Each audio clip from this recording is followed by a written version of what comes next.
Hello everyone and welcome to the GMS Magazine channel. I am Paco Garcia, your host, and this is the How to Publish Your RPG series, a series in which I give you my insights as a gamer, a writer and a publisher.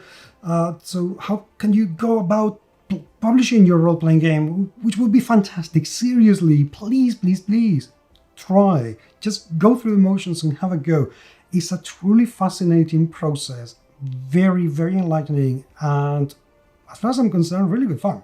Trust me, really good fun. Anyway, somebody was asking, how do you indicate where art goes? How do you indicate the sidebars?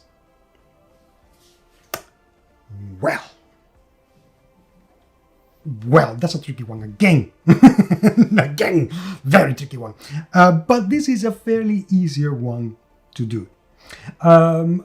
Let's focus on those two things because they asked for something else, but this is going to go into a different show, otherwise, a different episode.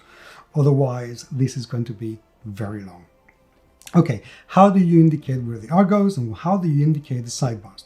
Sidebars, they are indicated in your original Word or word processing software document. That's where they go, because this is a sidebar is a break.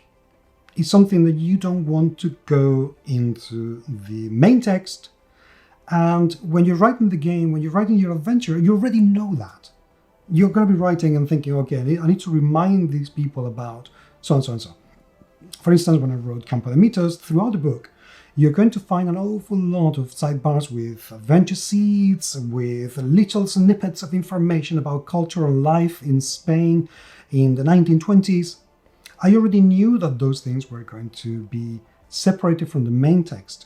So you literally just type sidebar, and if you want to make it a little bit more obvious for the layout person, which in this case it was going to be me, so I didn't need to know, then you put it in bold or in italics, or you simply format it in a different manner that will make it very clear that this is something that is not going to belong in the same place as anything else.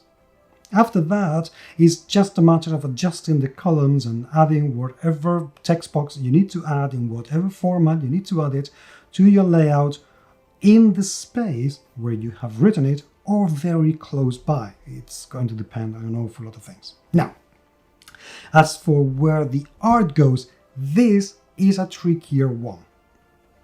Much trickier one. Now, this is my method. Doesn't work for everything or everyone. Okay, in theory, you will have an idea as to how many images or illustrations you want to have per page. It could also be that you are going on a page budget. However, the way that I like to do it, because I work mostly with print on demand, I don't care how many pages they're gonna be out there, because if I leave another couple of pages at the back that are blank, you have a space to write notes. I don't care. It doesn't bother me too much. I'm more interested in doing something that looks fantastic. So what I do is I do the layout, I do the format, I spread the whole thing, and then I add placeholders. So I will be thinking, right, okay, so I'm talking about the town hall. I think I want to have a town hall image here. There you go. You put your placeholder, you know how big it's going to be, you know exactly where it's going to go, you know how much that makes the text spread, so you can adjust the layout as you go along, and then you go find whatever photographs, commission whatever illustrations, and go ahead. Yeah, that also assumes that you have a fairly lengthy process, because you need to do one after the other. That is not always possible if you have a hard deadline.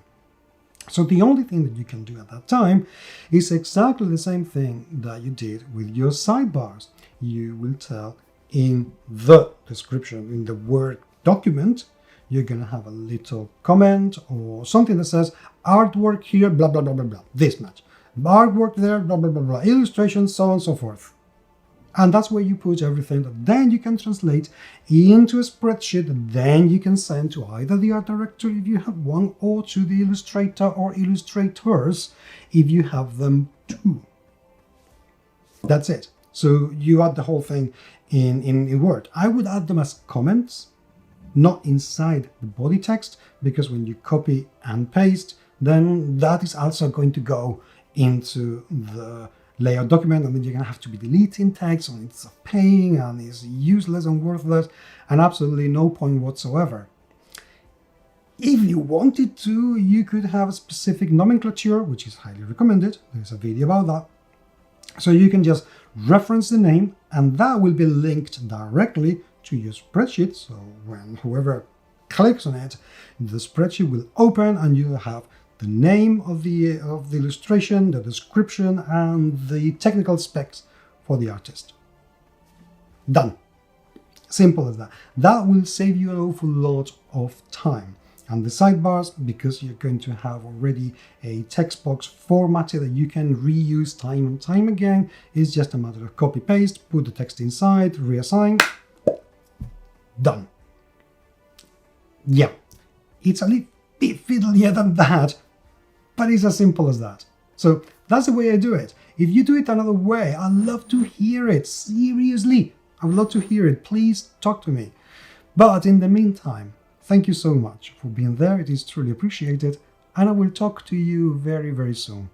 Take care.